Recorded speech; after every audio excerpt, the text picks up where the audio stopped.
Olá, amigas, amigos, sejam bem-vindos à nossa conversa de toda terça-feira sobre saúde e espiritualidade. E o nosso tema hoje é voltado muito especialmente para as questões da espiritualidade. Nós vamos falar sobre reflexões de Natal para um mundo melhor. Nessa véspera do Natal, né? Nós estamos chegando já no Natal de 2025. Nós vamos falar sobre esse tema. Vamos aguardar em alguns instantes, né, que a plataforma está avisando que nós estamos ao vivo, né, e nós vamos falar sobre esse tema. Então, aqueles que estiverem conosco, fiquem até o final, lembrando sempre que as nossas lives não ficam gravadas no Instagram. Então vamos aí aguardar alguns instantes. Boa noite, Cibele Machado, seja bem-vinda, né? Prazer tê-la aí conosco.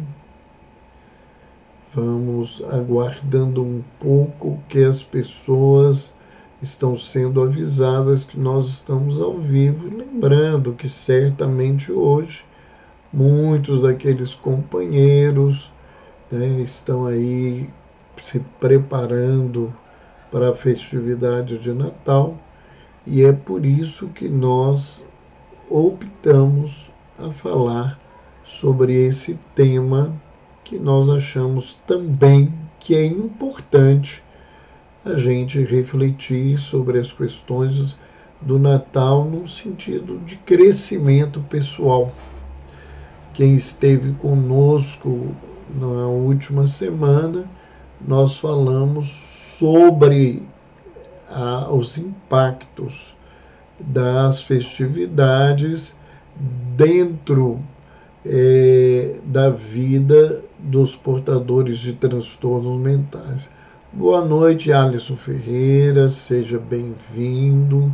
Nós estamos aí aguardando alguns instantes a entrada das pessoas para que a gente possa começar. Boa noite, Alisson. Boa noite, José Pamplona, seja bem-vinda. Todos vocês sejam bem-vindos. Lembrando a todos, né, que o nossa conversa não fica gravada no Instagram. Então, se você se interessa pelo tema, se você quer fazer uma reflexão nesse período de Natal, fique conosco até o final da nossa conversa. Nós estamos aí aguardando alguns instantes, lembrando também a todos que essa é a nossa última live do ano.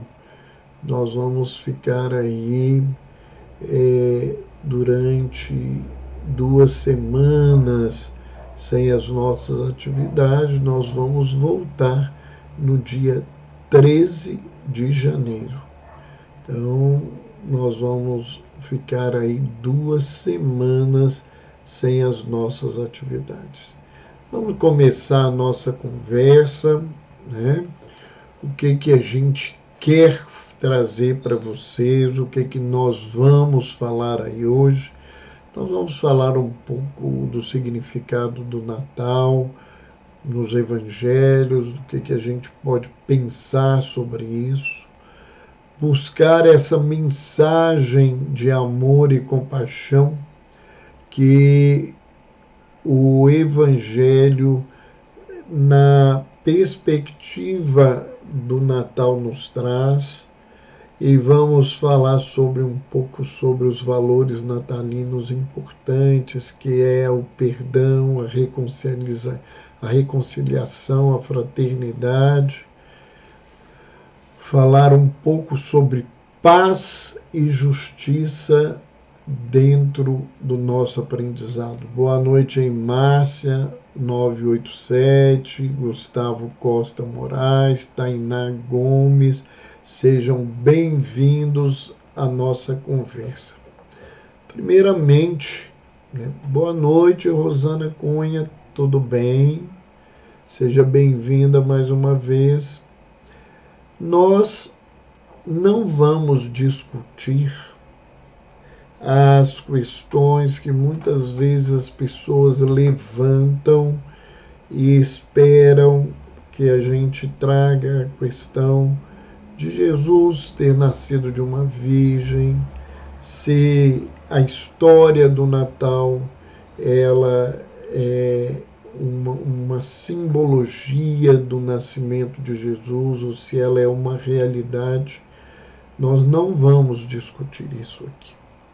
Nós vamos falar sobre o que o Natal deveria representar nas nossas vidas. E pegando a simbologia que vem junto com o relato, para as nossas vidas, para melhorar a nossa caminhada. Boa noite aí, Patrícia PG, boa noite, Eduardo Labone, meu querido, Marcinho Xavier, sejam todos bem-vindos.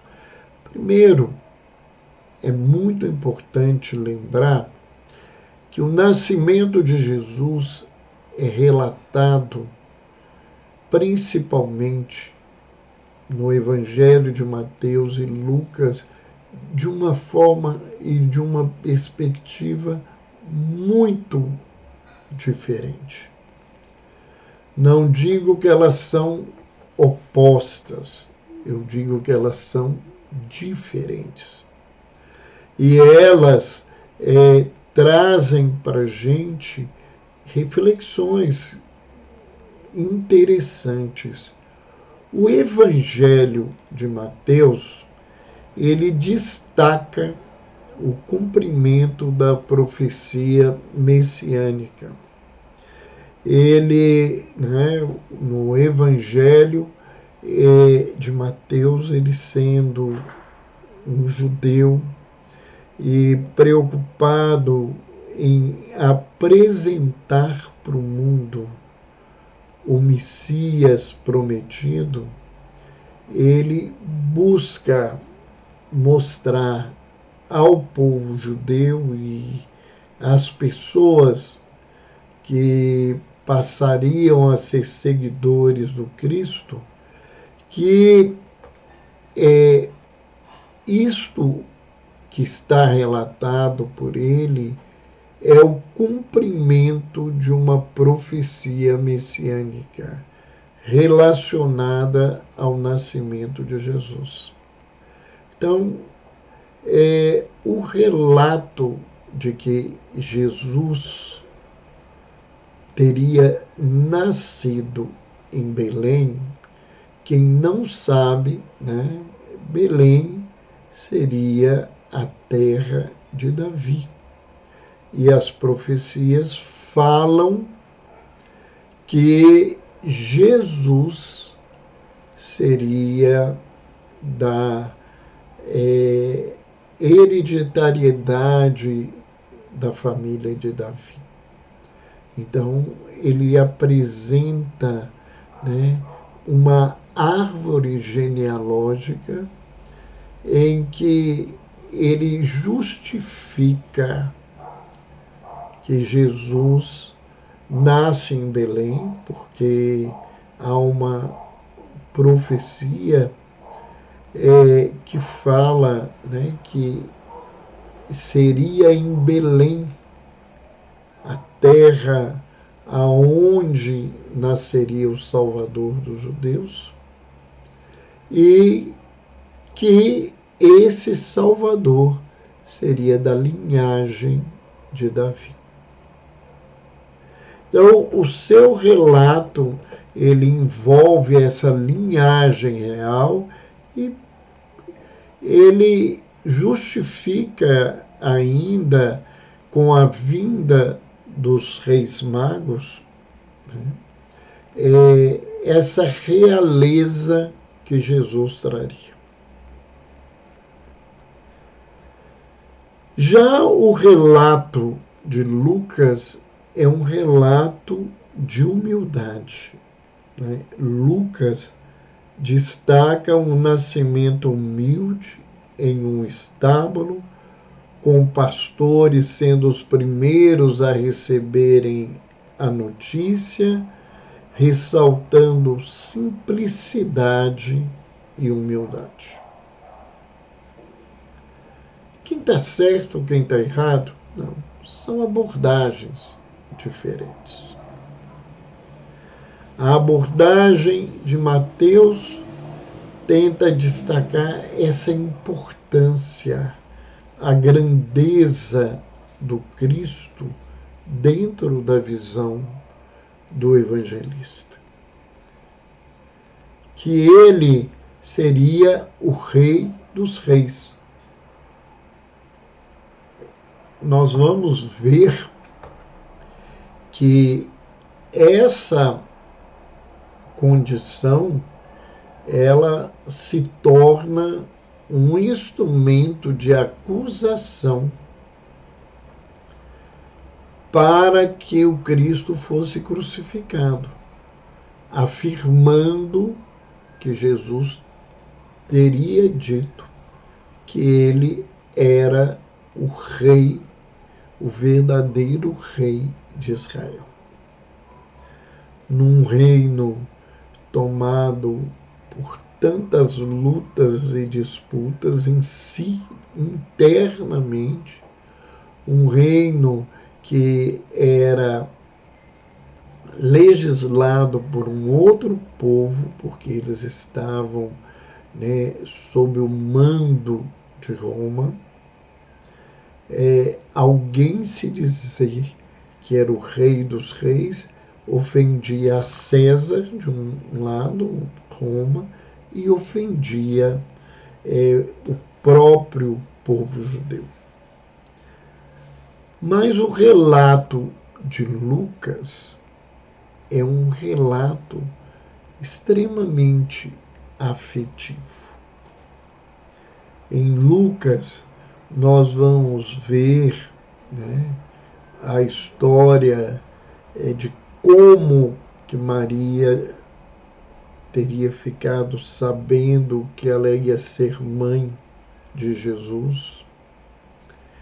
É ali, por um mensageiro divino, que ela fica sabendo que a sua prima Isabel, embora já mais velha, ela daria luz a uma criança. E o Evangelho vai nos narrar e vai justificar que Jesus não teria nascido em Nazaré, que era a terra dos seus pais, um lugar muito simples, um lugar que não tinha nenhum tipo de status, de valor, com um adido do imperador romano para se fazer um censo para saber quantas pessoas estariam sob o comando de Roma, e isso muito mais voltado para saber quantos deles teriam a obrigação de estar pagando os impostos a Roma. Então, nós vamos ver aí que ele nasce, segundo o relato de Lucas, sem uma condição adequada por causa da viagem dos pais, e como estava tudo ocupado, não havia lugar para ele na estalagem, ele nasce numa estrebaria. E eu queria comentar sobre isso. Essa fala, ela é muito simbólica. Porque nos lugares que eram de comércio, que eram de negócio, que eram as estalagens, não havia lugar para Jesus. Não havia. Como não há até hoje. A mensagem de Jesus, que é uma mensagem de simplicidade, de paz, de fraternidade, de servir e não ser servido, ela não cabe no comércio do mundo. E todas as vezes que o comércio do mundo resolve assambarcar a mensagem de Jesus, nós vemos as grandes dificuldades que acontecem a partir de então com a própria doutrina cristã. E essa estrebaria aonde Jesus teria nascido, relata os estudiosos da história do povo judeu naquela época, que todas as cidades e povoados tinham uma estrebaria coletiva para atender os animais que estavam ali de viagem. Era algo aberto a todo mundo.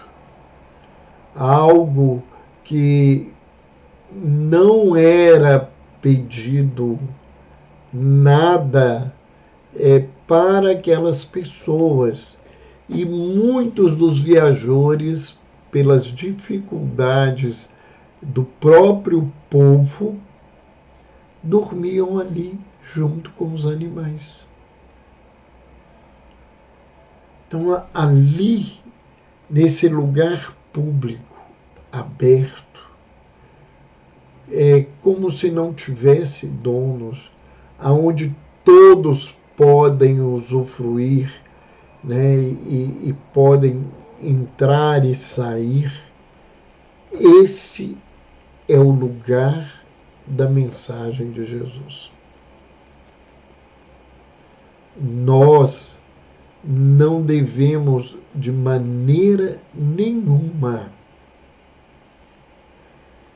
nos esquecer que todas as vezes que uma grande teoria, que um grande projeto, que uma grande doutrina, ela passa a consorciar-se com os poderes do mundo terreno, sejam eles políticos, sejam eles culturais, religiosos, sejam eles econômicos. Essas doutrinas, esses projetos, eles estão fadados a serem moldados segundo o poder que toma conta dele. Muita gente hoje não acredita em Deus, ou se acredita em Deus, não se vincula a religiões. E muitos dos jovens que eu recebo no consultório, eles se encontram nessa condição. Num primeiro momento, alguns deles até me falam que são ateus. E quando durante a minha avaliação sobre as crenças que essas criaturas carregam, eu descubro que não é que elas não acreditam que haja algo superior às pessoas, que haja um ser superior. O que elas não conseguem aceitar é o Deus que as religiões dominantes querem que as pessoas acreditem. E aí, nesse contexto, eu diria que eu também não consigo acreditar nesse Deus. Eu seria ousado a dizer, mas pelo que eu conheço do Evangelho, e eu não sou um expert, mas sou um estudioso, é que Jesus também não aceitaria esse Deus. Esse Deus que faz diferença das pessoas,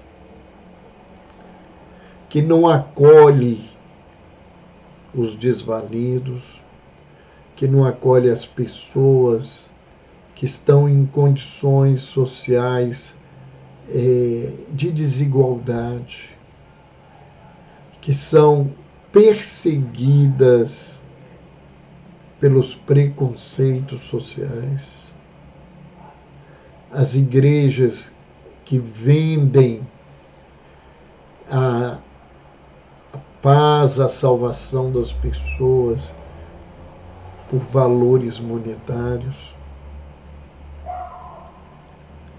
igrejas que defendem a violência, que defendem a guerra, que defendem que qualquer tipo de coisa pode ser feita contra o irmão se o irmão não aceita o credo que eles têm.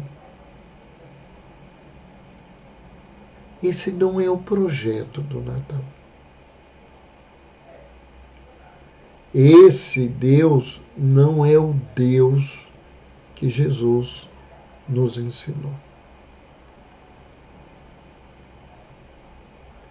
Muitas religiões que se dizem cristãs, elas permanecem na visão de um Deus que é o Senhor dos Exércitos. E foi para trazer uma mensagem diferente que Jesus veio ao mundo e trouxe a nós a leitura não mais de um Senhor que se deve temer, mas de um Pai que se deve amar. Nós, enquanto tivermos vivendo temores, medos, nós vamos estar adoecidos, seja adoecidos individualmente, sejam famílias adoecidas, sejam comunidades, povos e nações adoecidas.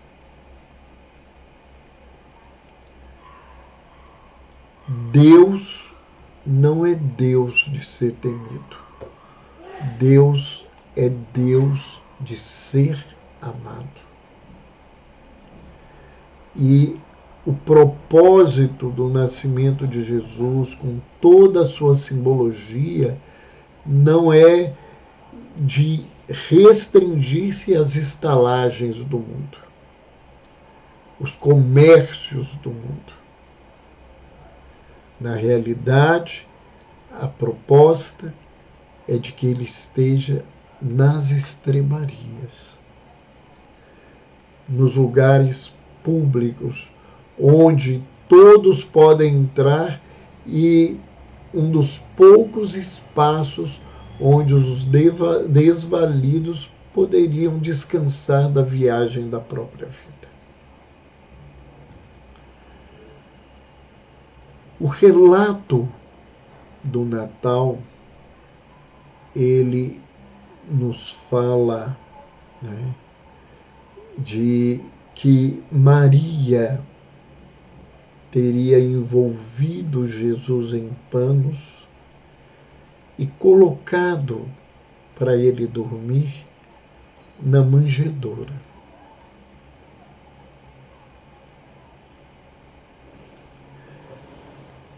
Isso pode ser visto como um elemento de simplicidade, de humildade, mas no propósito simbólico, né, nós vamos ver, né, Jesus nascendo e sendo colocado aonde se come.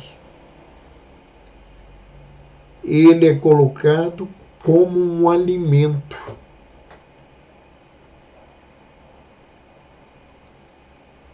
Por quê?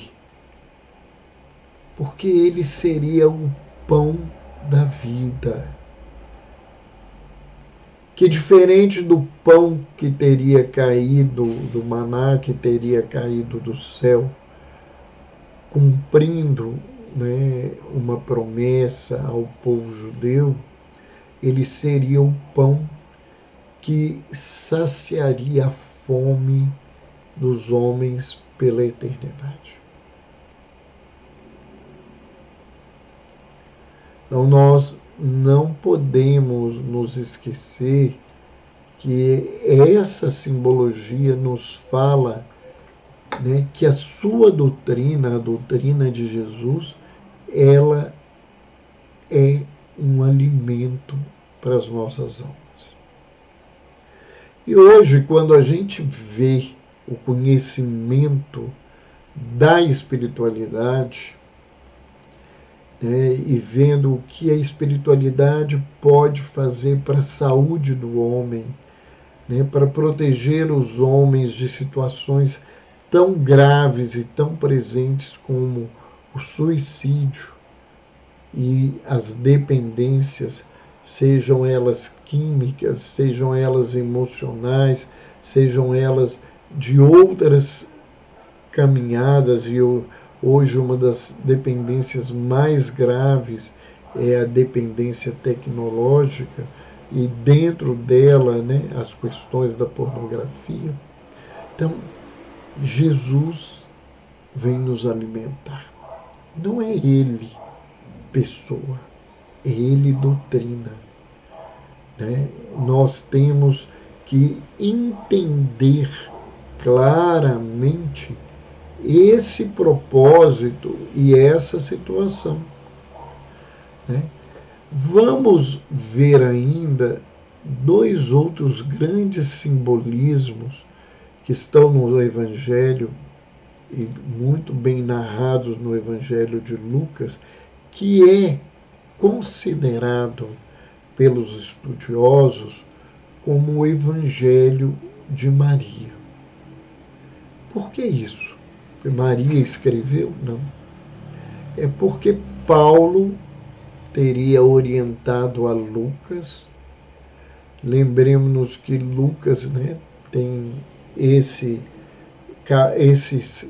texto que é o do Evangelho, e depois ele tem o Atos dos Apóstolos também no Novo Testamento, e ele não é um judeu, ele é um grego que vinha de uma religião, né, pagã, e que se converte posteriormente, ele se converte ao cristianismo. E ele então teria escutado essas histórias de Maria. É o que a tradição nos diz. Nós vamos então encontrar mais dois elementos para a gente avaliar. Primeiro, a estrela. A estrela que noticia a mensagem de amor. A estrela que é interpretada por aqueles homens que eram estudiosos, que eram criaturas com profundo conhecimento esotérico, de que o esperado teria nascido em Belém. Nós estamos falando isso porque essa colocação que eles eram reis, ela também é questionada dentro desse simbolismo. Mas nós podemos também pensar, né, que reis que entendem o seu verdadeiro lugar, que entendem a mensagem que vem até eles e que os chama para a transformação, eles também vão adorar e venerar a mensagem que Jesus representa. Mas essa estrela, né, ela simboliza a luz que nasce para todos, que guia-nos para que a gente possa ter a esperança de um mundo melhor, para que a gente possa entender a revelação divina. Então, nós vamos ver que a luz, ela simboliza esse despertar do conhecimento, do entendimento, né? E quando a gente entende e passa a viver isso, a gente se transforma numa luz.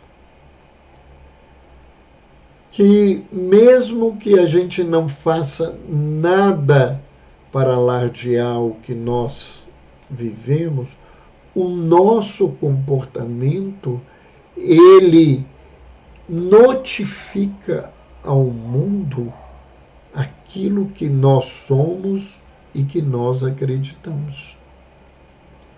Nós todos somos luz, né? E não se pode colocar a luz debaixo do móvel. Ela foi feita para colocar-se em cima do móvel, para iluminar todo mundo.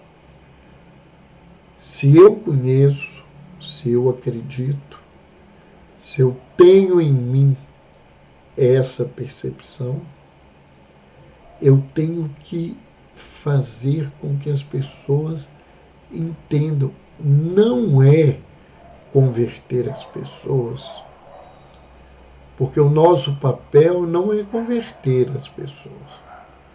O nosso papel é dar exemplo. A luz não denuncia a escuridão como uma.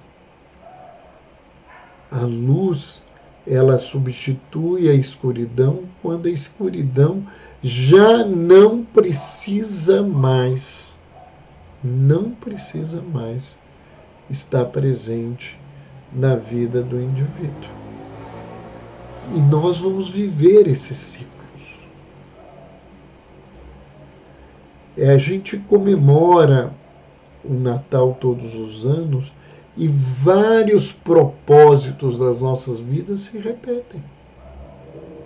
A gente ouve essa história há milênios como crianças que escutam contos de fadas, na tentativa que a gente aprenda, que a gente vença os nossos medos, que a gente encontre as nossas respostas. E as nossas respostas diante da mensagem de Jesus, que é uma mensagem de fraternidade e amor, essa mensagem, ela só tem sentido para mim quando eu me movimento para esse contexto.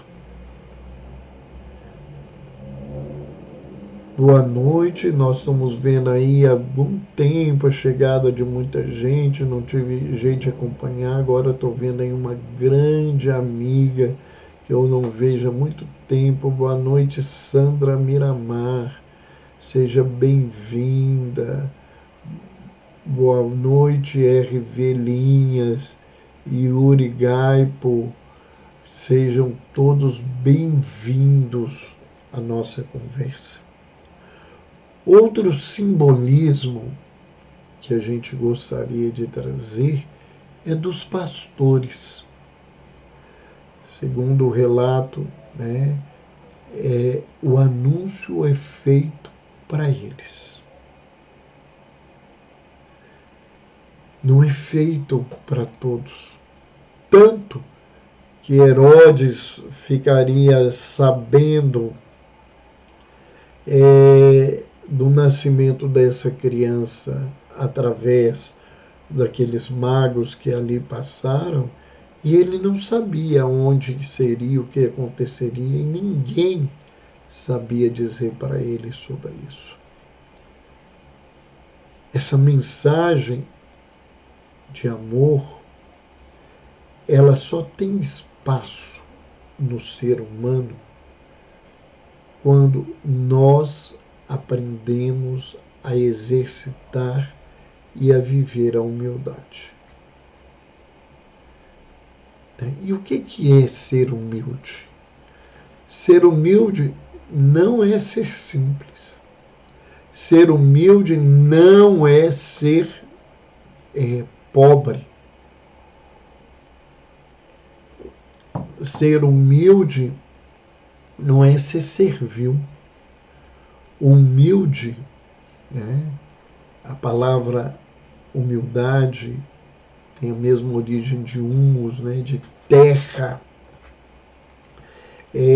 que dá a vida, né? que alimenta a vida. Vamos lembrar que há um outro mito, que é o mito de Adão e Eva, e Adão vem da terra. Essa terra, ela dá a vida. E a humildade é eu saber que eu não sou perfeito, que eu tenho minhas deficiências, mas eu tenho as minhas virtudes. E que as minhas virtudes, elas podem ajudar o mundo e elas são importantes para o mundo. Não porque eu sou importante, porque aquilo que eu sou capaz de fazer me transforma em um grande auxiliar da vida da comunidade que eu vivo e pode ser, inclusive, da humanidade a que eu pertenço. Então, para entender fraternidade e amor, eu não preciso de dinheiro, eu não preciso de poder, eu não preciso de conhecimento. Para entender essa mensagem de fraternidade e amor, eu preciso reconhecer que eu sou humano e que todas as criaturas que estão na minha caminhada também são humanas. E, por consequência, de pertencermos a uma mesma espécie, uma mesma raça, porque na realidade nós somos uma miscigenação de povos e culturas, miscigenação essa que se constrói há milênios. Nós não somos seres especiais diferenciados na Terra. Somos todos advindos de um mesmo ramo da evolução que fez com que surgisse o homem. E o homem, né, então, nesse lugar, ele é irmão de todos os homens. Mas isso não é a lógica que nos faz. Isso é os sentimentos que a gente constrói. É a humildade de não querer ser mais nem melhor do que os outros. De entender que somos todos iguais. Todos iguais. Então, nós vamos nos lembrar que Isaías, no capítulo 9, no versículo 6, ele anuncia a vinda do Messias e o seu anúncio, ele diz que esse Messias é a luz que traz a esperança para o mundo. E o que mais a gente precisa do que esperança no mundo melhor, numa situação melhor, nesse momento em que a Terra está cheia de violência, cheia de guerra, de discriminação, de extremismo, né? de disputa o tempo todo pelo sucesso, né? Pelo poder, por ser mais belo que os outros, por uma juventude que é ilusória, porque todos nós vamos cumprir o ciclo da vida. A gente pode se revestir com uma aparência mais jovem, mas nós vamos continuar sendo os mesmos seres em evolução com a idade que nós temos, com o caminho que nós temos. Porque nós podemos esticar a pele, podemos tirar as gorduras, tentar corrigir essas coisas, pintar os cabelos, mas nós não podemos mudar a nossa idade e a nossa verdade. Né? E essa idade nossa, ela está registrada em cada célula, em cada estrutura genética que as células carregam para a nossa vida. Então, nós temos uma estrutura chamada telômero e ele vai se reduzindo à medida em que há as múltiplas multiplicações celulares, dizendo que a gente está ficando velho, que não tem jeito de não estar nesse lugar. O que nós temos que aprender é ter esperança, né? É não ver as coisas que estão tão difíceis como sem solução. Ver o mundo como se ele não tivesse um regente. Né? A evolução, ela tem um contexto. Infelizmente, o homem é o ser que mais dificulta esse processo evolutivo. Com o seu livre-arbítrio, ele vai complicando todo o contexto.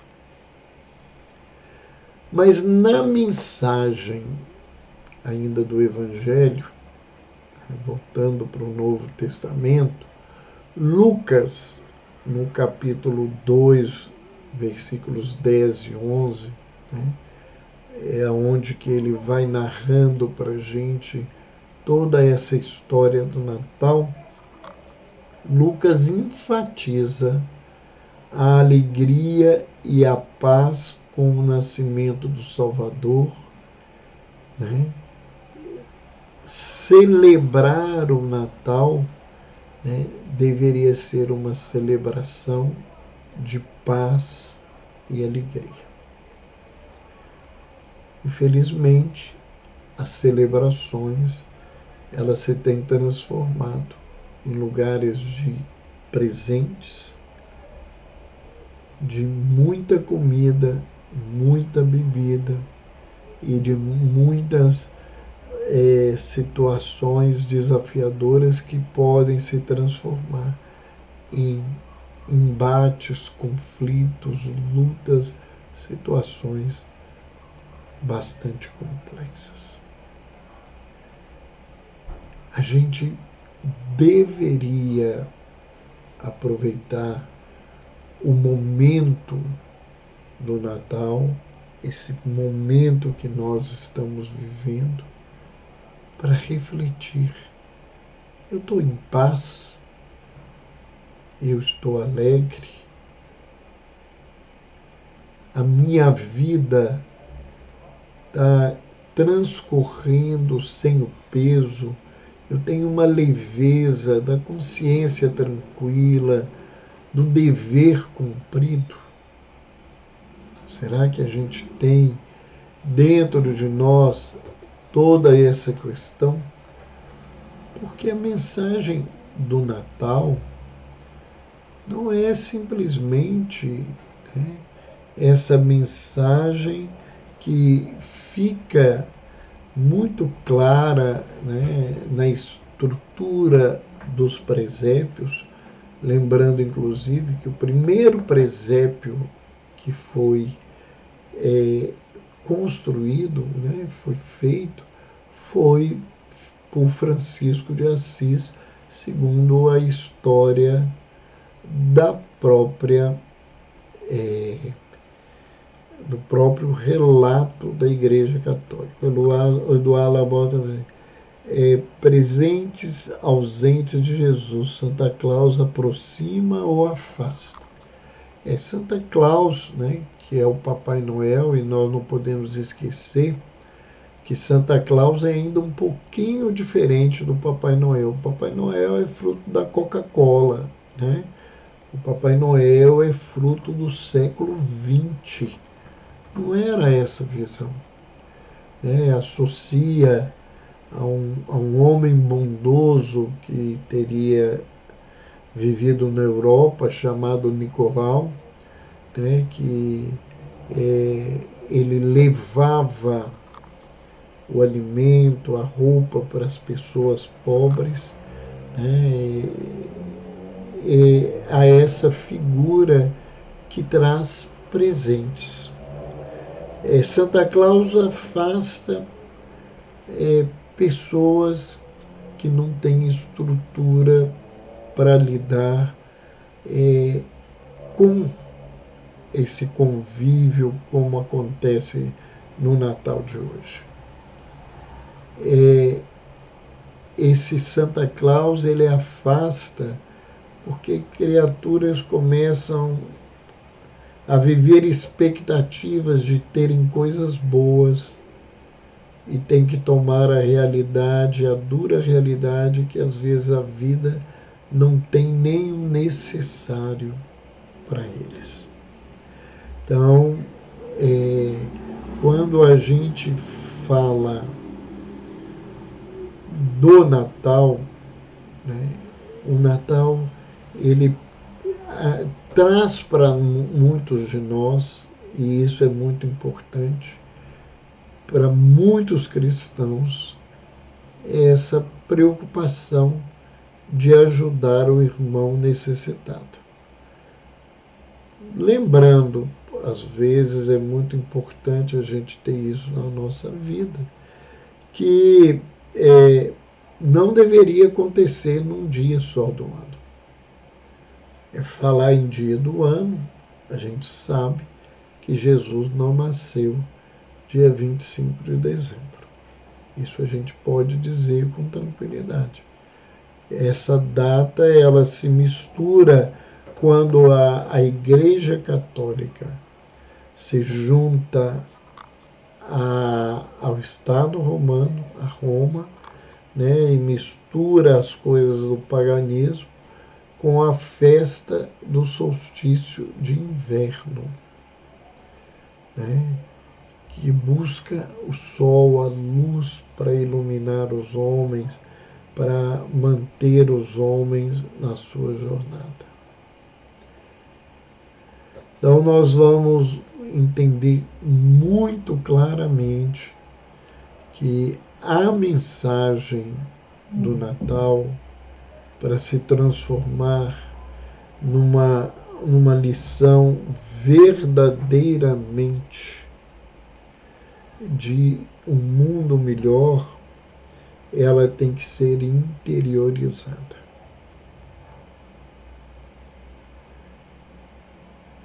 Somos nós é que fazemos o Natal ser ou não uma verdade. Eu não estou dizendo, e eu postei isso essa semana, né? Postei sobre isso. Não estou dizendo que a gente não pode ter ceia, não pode ter presente. Não estou falando contra isso. Eu estou dizendo que tudo isso tem que ser visto pelo ângulo da fraternidade e do amor.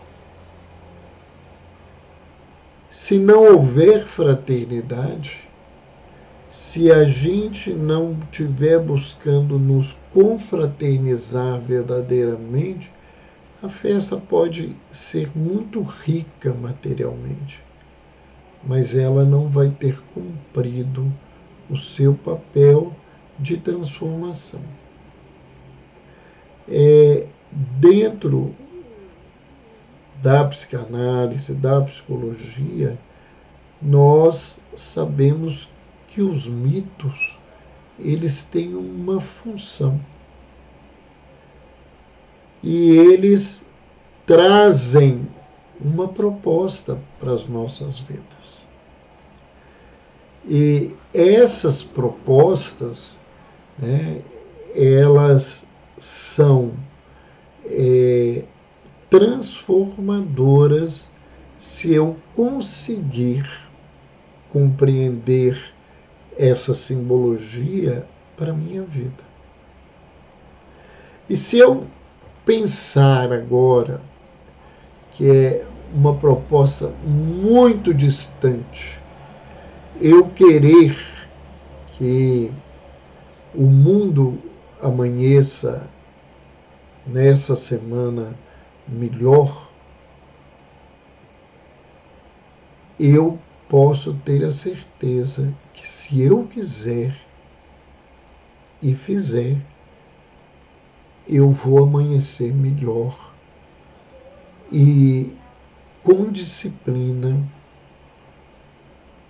com o exercício diário de transformação, ajudado pela meditação, pela oração, pelas reflexões que eu fizer, vão me fazer uma pessoa melhor e o mundo vai ser um pouco melhor do que ele é.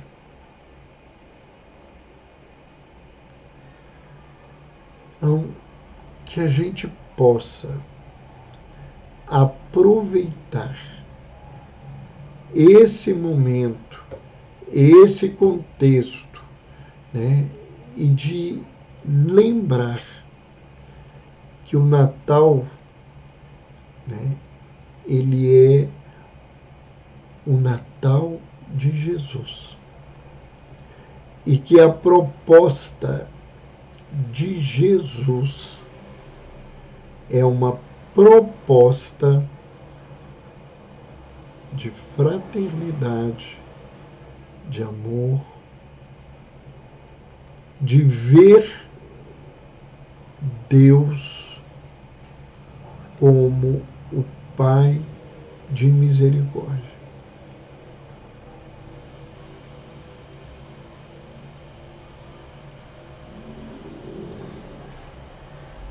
Eduardo, você colocou aqui uma pergunta que eu não entendi. Se você quiser refazer a pergunta, Será que afastamos por um dia ter estado próximos? Eu não entendi que próximo é esse que nós estamos falando, né? Eu acho que nós nos afastamos todos os dias na nossa vida quando a gente sai desse propósito do autoconhecimento, do aprimoramento, que traz uma saúde numa perspectiva diferente. Está próximo a Jesus. Nós estamos muito longe de Jesus.